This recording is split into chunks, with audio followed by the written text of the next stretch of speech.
Bapak Ibu masih semangat dan tidak lagi. Saya itu punya cita-cita, tapi sampai sekarang itu belum terkabulkan. Apa itu? Ingin tahu? Saya itu punya keinginan di setiap malam 17 Ramadan. Itu kan kawan-kawan di sana sini itu memperingati malam Nuzulul Quran. Keinginan itu sudah saya pendam sekian lama karena mengingat, menimbang dan memutuskan. Ibu-ibu, bapak-bapak itu kalau berdoa apalagi kita menangani sholat, apa ini namanya sholat tarawih, B-nya apa saja? Beriki lah. Ya. Selalu saya ingat satu pepatah yang mengatakan malayu berokulu, sesuatu yang tidak bisa dicapai keseluruhan, layu berokulu sudah tidak boleh ditinggalkan tepat. Contoh, ibu-ibu ini tidak boleh kan pengen berjualan, pengen cantik, pengen pasti premium lah betul ya kan? Tetap ibu-ibu ini berjualan tetap kerjaan tak mau meninggal kok, malah kerjaan lu tetap berjalannya. Nah seperti itu. Nah itu harus beri. Begitu juga saya seperti itu. Nah kita ini sebagai orang Islam ada harus besar Islam yang perlu kita ketahui, yang perlu dikenal oleh anak-anak generasi kita. Kalau saja tapi kemana kok ngotot-ngotot apa? Dari itu mudah-mudahan dengan memperingati malam Nuzulul Quran dengan durasi yang sangat minut ini, mungkin 10 menit atau secukupnya, mudah-mudahan kita mendapatkan syafaatnya Al-Quran. Ibu-ibu pernah mendengar Al-Quran? Pernah? Berapa? Astagfirullah. Warna sampulnya gimana? Dapat warna sampul Al-Quran apa? Mau putih, mau hijau? Warna emas. Pernah ya? Kalau kita melihat Al-Quran ya?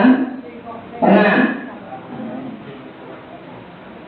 Saya mau tanya, Al-Quran itu artinya apa? Punya orang yang ini loh, nanti jadi bunyi. Al-Quran gak ngerti arti lebar di jantung. Apa enak ini? Apa artinya? Apa artinya? Bacaan lebar di jantung untuk diri arti-artinya Al-Quran bacaan. Al-Quran itu dari qara'a yaqra'ul Qur'anan. Qara'a membaca, yaqra'u sedang membaca, Qur'anan bacaan. Jadi Al-Quran itu artinya baca. Kalau Al-Quran itu artinya bacaan, berarti sebagai orang Islam itu perlu membaca Al-Quran. Memang kita dianjurkan menghormati Al-Quran. Kalau ada Al-Quran sehelai Al-Quran, selembar kertas Al-Quran yang jatuh harus dihormati, ditaruh di tempat yang tinggi. Tapi jangan karena saking hormat kita terus Al-Quran kebut itu taruh buur lemari sekali buur. Sampai berabu. Nanti giliran ono musibah, ada orang mau meninggal dunia baru cari Al-Quran. Al-Quran hidup, Al-Quran di bawah ini bacaan Al-Quran. Mulai Al-Quran ketindihan. Orang ketemu berani, memang dulu sisa. Karena dia pernah mendengar orang yang sakaratul maut dibacakan surat apa? Orang sakaratul maut biasanya. Nah orang sakaratul maut itu dibacakan apa? Yasin, Yasin bisa, Tabarok bisa. Nah, dibacakan seperti ini. Baru dicari Al-Quran yang kelabaan dari Al-Quran sampai kelewat. Baru ketemu Quran. Iya. Ada seperti itu. Makanya karena Al-Quran itu merupakan bacaan, di dalamnya terkandung sebuah petunjuk bagi orang yang beriman. Makanya dikatakan di sana Syahrul Ramadan alladzi unzila fihil Quran. Bulan Ramadan itu dikatakan Syahrul Quran. Artinya bulan diturunkannya Al-Quran, atau artinya bulan sayup-janya sebagai orang Islam memperbanyak baca Al-Quran. Kenapa Al-Quran itu diturunkan untuk manusia ini? Hudan linnasi, sebagai petunjuk untuk manusia. Manusia ini kalau nggak dikasih petunjuk, perjuangan ini tersesat. Makanya Rasulullah bersabda, Taraktu fikum amrain, taraktu aku meninggalkan fikum di tengah-tengah kalian, di tengah-tengah manusia ini amrain, dua perkara. Maka masaktum bihima lang tawillu abada. Jika kalian berpegang dengan erat, berpegang dengan teguh, konsisten mengamalkan isinya, lang tawillu, lang tidak akan tawillu, kamu tersesat. Sungguh kamu tidak akan tersesat abadan, untuk selama-lamanya. Kitab Allah yaitu Al-Quran, wa sunnata Rasulullah, dan sunnahnya Nabi Muhammad Sallallahu Alaihi Wasallam. Jadi Al-Quran itu sebuah pedoman yang ditinggalkan oleh Rasulullah. Jika kita berpegang teguh, maka kita tidak akan tersesat untuk selama-lamanya. Seperti ini. Terus di ayat lain diterangkan, wa in kuntum fi raibin mimma nazzalna ala abdina fa'tu bi suratin min mislihi wa ad'u syuhada'akum min dunillahi in kuntum shadiqin. Al-Quran berkata ini, kita sebagai umat Islam itu harus tersentuh hati kita untuk membaca kitab suci Al-Quran. Maksud dan tujuannya apa? Supaya kita mendapatkan petunjuk di dunia dan mendapatkan syafa'atul Quran di yaumil qiyamah. Jadi di akhirat, Bapak Ibu tak bilangi, yang menolong kita ketika kita di kuburan, yang menolong kita ketika kita di mahsyar, itu bukan hanya Nabi Muhammad SAW. Syafaat itu banyak. Ada namanya Syafa'atul Quran, Syafa'atul Udhma. Itu langsung Rasulullah SAW yang turun tangan. Karena lamanya tidak ada keputusan, orang pada stres, orang pada bingung semuanya. Itu Syafa'atul Udhma hanya ada di tangan Rasulullah SAW. Umatnya Nabi Adam datang ke Adam, umatnya Nabi Isa datang ke Isa, umatnya Nabi Nuh datang ke Nabi Nuh. Semuanya datang kepada Nabi masing-masing. Nabi itu angkat tangan, tidak ada yang berani minta kepada Allah supaya segera diputuskan, supaya segera diputuskan. Rasulullah pada saat itu sujud, Allah berfirman kepada Nabi Muhammad, Irfa' isfa' isfa'. Irfa' bangunlah kamu dari sujud. Isfa' mintalah apa yang kamu minta. Isfa' maka diijabahi, dikabulkan apa yang kau minta. Akhirnya pada waktu itu semua orang baru tahu inilah yang dimaksud dengan syafa'atul Quran. Syafaat besar-besaran yang hanya bisa membela adalah Nabi Muhammad Sallallahu Alaihi Wasallam. Kita sebagai umat Islam itu harus tersentuh hati kita untuk membaca kitab suci Al-Quran. Maksud dan tujuannya apa? Supaya kita mendapatkan petunjuk di dunia dan mendapatkan syafa'atul Quran di yaumil qiyamah. Tadi saya terangkan ada beberapa huruf tidak ngerti, sakit tak perkecil. Bismillah ada berapa huruf? Wajah. Ya. Bismillah itu baca begini. Ada berapa huruf? Ayo hitung. 1, 2, 3, 4, 5, 6, 7, 8, 9, 10, 11, 12, 13, 14, 15, 16, 17, 18, 19. Bismillah itu hurufnya ada 90. Itu ketok ya. Ada 9. Kalau orang membaca bismillah pahalanya berapa, Bro? 190. 109. Lah kalau ditambah nun, bismillahirrahmanirrahim. Orangnya diceluk nun. Tapi itu Al-Quran. Nah, itu sudah 200. Makanya Nabi Muhammad mengatakan, ma'akulu alif lam min harfun wahidun. Aku tidak mengatakan alif lam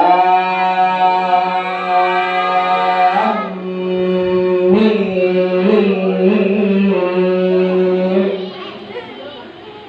Itu harfun wahidun satu huruf. Alif lam mim enggak satu huruf. Walakin alifun harfun, walamun harfun, wa mimun harfun. Alif lam mim itu berarti 3 huruf. Berarti pahalanya 30. Karena satu huruf dilipat gandakan menjadi 10 huruf kebaikan. Dibaca itu satu huruf dilipat gandakan. Orang yang membaca Al-Quran mahir, lincah,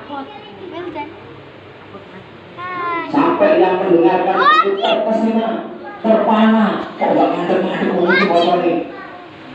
Maka itu akan dikumpulkan oleh Allah bersama malaikat-malaikat yang mulia. Tetapi kalau orang yang membacanya itu terbata-bata, wailul maghfirun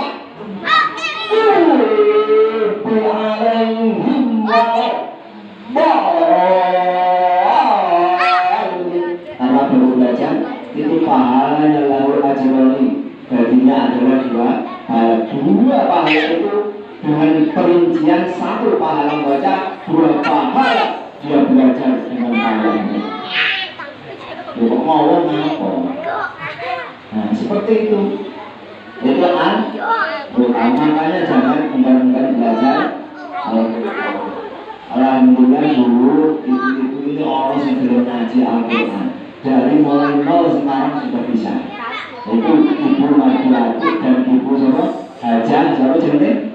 Ibu Hajah Mardiati. Tambahnya Ibu siapa kayak Ibu Marti.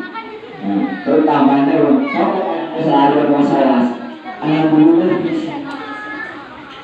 Alhamdulillah bisa. Alifnya nggak ngerti, alif bintang sekarang bisa membaca. Itu memang keistimewaan Al-Quran. Siapa yang ingin belajar Al-Quran dibantu oleh Allah Subhanahu wa Ta'ala. Satu lagi hadis, khairukum man ta'allama al-Quran wa 'allamahu. Sebaik-baik di tengah-tengah kita ini kan orang banyak ya kan. Masyarakat Madura ini juga banyak.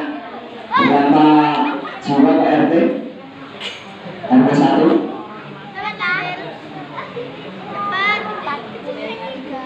100-nya. Oh, itu 100-nya. Yang paling baik antara 100 tengah-tengah Madura ini adalah khairukum man ta'allama al-Quran wa 'allamahu. Belajar Al-Quran.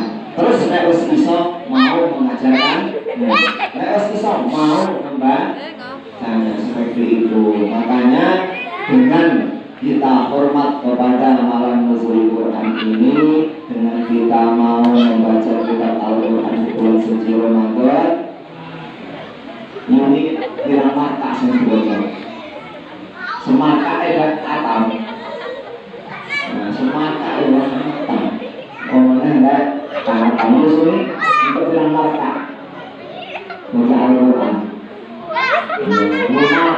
Marka itu semua tulisan ain loh. Ain di sampingnya itu namanya singkatan dari marka, tempat Rasulullah ruku. Kalau Rasulullah baca Al-Quran itu, nah biasanya karena Rasulullah sholatnya itu khataman Al-Quran dari surat Al-Baqarah. Kalau di situ ada tanda ain, itu tanda Rasulullah ruku dalam sholatnya. Makanya disebut roka'a yang ka'u ruku'an wa marka'an, tempat ruku'nya Nabi Muhammad SAW. Makanya di situ ada tanda ain. Paham ya? Makanya jangan ada keraguan tentang Al-Quran. Orang yang menggunakan Al-Quran bisa murtad. Orang yang meragukan Al-Quran bisa murtad. Makanya di sana wa'ikun yurbilaini manazalna ala abdina fa'atu bisurat min isri wa tersuhada aku ingin untuk sodikin fa'ilam taf'alu. Kamu tidak bisa walang taf'alu dan kamu tidak akan pernah bisa. Walang taf'alu kata aku marah lagi waktu Tuhan Rasulullah. Maka takutlah kalau kamu ragu tentang kebenaran Al-Quran. Jangan-jangan kamu nanti mati suhul rumah. Makanya di sana dikatakan diakhiri dengan kata-kata utip takdir kafirin.